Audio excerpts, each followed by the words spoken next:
இன்றைக்கி என்ன தலைப்பு சொல்ல பார்த்துக்கிட்டிங்கன்னா, பாண்டியன் வந்து வானதி வீட்ல வானதிய விட்டுட்டு கிளம்புறாங்க. அவங்க அம்மாலாம் வந்து அடிக்கிறாங்க வானதி, "எங்கடி போன? உனக்கு ஊர் சுத்த உனக்கு எதுவும் கிடைக்கல?" அப்படின்னு சொல்லி திட்டுறாங்க. பார்த்தீங்கன்னா, பாண்டியன் வந்து வெளிய இருந்து வீட்டுக்குள்ள போய், இந்த மாதிரி எல்லாத்துட்டையும் மன்னிப்பு கேட்குறேன். "நான் பண்ணது தப்பு தாங்க. நான் அந்த மாதிரி கூட்டு போய் வேகமா வந்துடலாம்னு நினச்சேன். டிராஃபிக்ல மாட்டிக்கிட்டோம். மன்னிச்சிடுங்க. எனக்கு புரியுது உங்க கஷ்டம்லாம்." அப்படின்னு சொல்லி மன்னிப்பு கேட்குறாரு எல்லாத்துட்டையும்.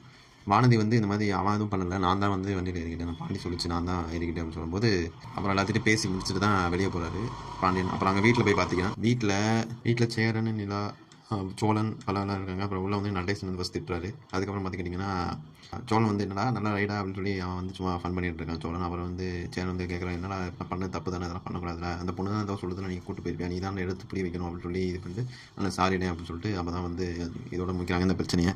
அதுக்கடுத்த நாள் பார்த்துக்கிட்டிங்கன்னா, சேரன் வந்து டீ போட்டுட்ருக்காரு வானதிட்ட பேசிக்கிட்டே. அப்போ பாலை பொங்கி டீ வந்து இந்த மசாலா டீ போடுறேன்னு சொல்லி இது பண்ணிட்டு இருக்காரு. அப்போ எல்லாரும் கிச்சனில் இருக்காங்க. நிலா வராங்க. நிலா வந்து சோழனை பார்த்து சிரிக்கிறாங்க. அவன் கண்டுக்காமல் போயிடுறான். அப்போ துணி காய போடுறேன்ட்டு. அப்புறம் போய் பார்த்துக்கிட்டிங்கன்னா, சோழனும் நிலாவும் பேசுகிறாங்க.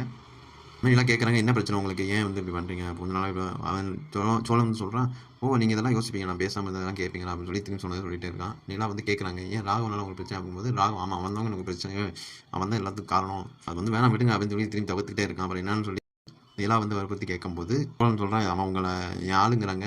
அப்புறம் வந்து ஸ்டேட்டஸ் எல்லாம் வச்சு இந்த மாதிரி கிசி வந்துலாம் போடுறாங்க. ஃபர்ஸ்ட் நிலா நம்ப அது வந்து அவரெல்லாம் அப்படி பண்ண மாட்டாரு அப்படிங்கும்போது திரும்பி திரும்பி ஸ்டேட்டஸோட ஆதாரத்தை காமிச்சப்போ தான் எல்லாம் நம்புறாங்க. அதுக்கப்புறம் பார்த்துக்கிட்டிங்கன்னா, சோழன் வந்து ரொம்ப ஓவராக பேசுறாரு. இந்த மாதிரி ஆமாம் 2